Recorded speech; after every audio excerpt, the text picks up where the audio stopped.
Hey folks, so in this video I will talk about how we can return values from a thread. So we will see this in two parts. One approach would be how we can do that with old native Java threads, and another one would be using the Executors library. So stay tuned.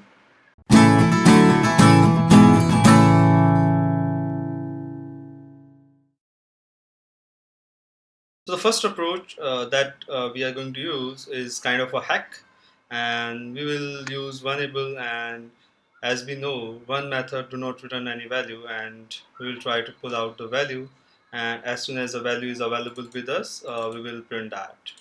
So let me first explain what I have got here.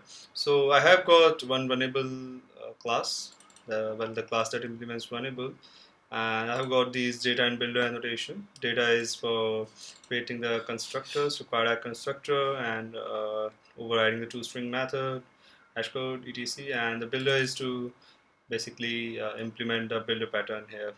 So once I have the builder annotation from Lombok added here, I can basically use a builder pattern like this to create an object.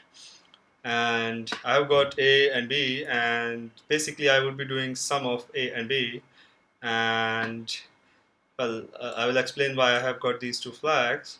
I have got my one method implementation where I'm first printing the thread name, and to print the thread name I'm using this static variable, and I just increment on this so that thread value return task 1 2 3 and so on other thread names, and I will make the thread to sleep for a second, and then I will do the sum. And now here this part is the hack actually. So I've got this get some method with me, which basically is waiting on the value of sum using this flag. So once this flag is set to true, it means that sum is now available and we can use it or print it or perform the required operation. So this flag is set to false initially. Well, by default it is false. So I can remove that part. So as soon as we have the sum ready with us, we set it to true, and then get some method is basically checking for this flag, and if this flag is false, it waits until it is not until it is notified. And here we got this block. Once done is set to true, we are saying okay, notify all the waiting threads or the block threads. So let's run it. And okay.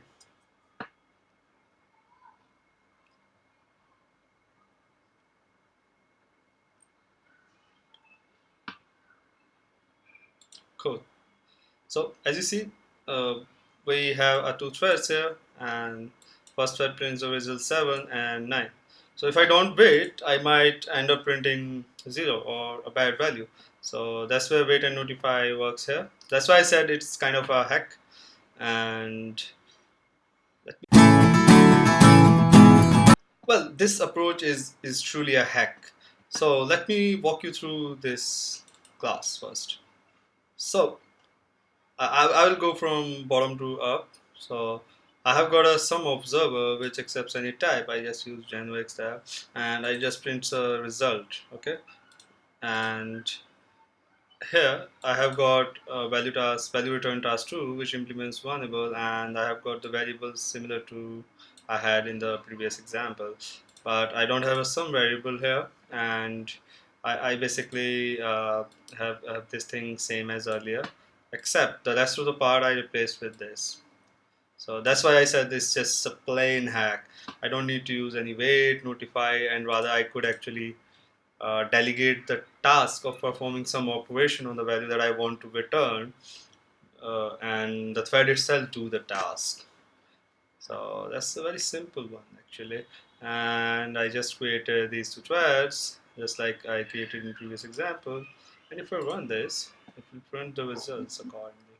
So as soon as thread runs this method, the one method, and reaches to this point, the white result is printed. So I just shared this because in case uh, there could be cases where this hack is required, or probably it's just good to know.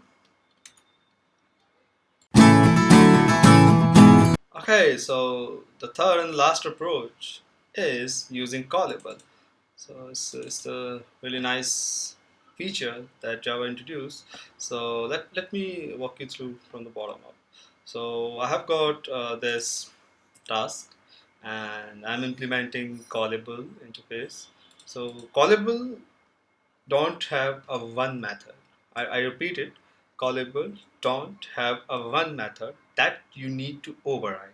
Rather, callable have a call method, and callable is a generic type where you have to specify the type of value that it should return here, right? If I open the implementation quickly, you can see it's a functional interface just like Runnable, but it is using generics. So that's the important thing to understand. Okay, let's go back. Now, this thing is same, right? There is no change. And finally, I'm returning the sum, right? And here, when I have to create a thread, I have to wrap my callable instance in future tasks. There is a reason for that, and I'm like speaking very slow so that it's clearly understandable at this point that when we create a thread using a callable, then we have to wrap callable instance inside a future task instance because that's what thread understands. So if I go here to this constructor, see, eventually it is like taking up the runnable target, right? So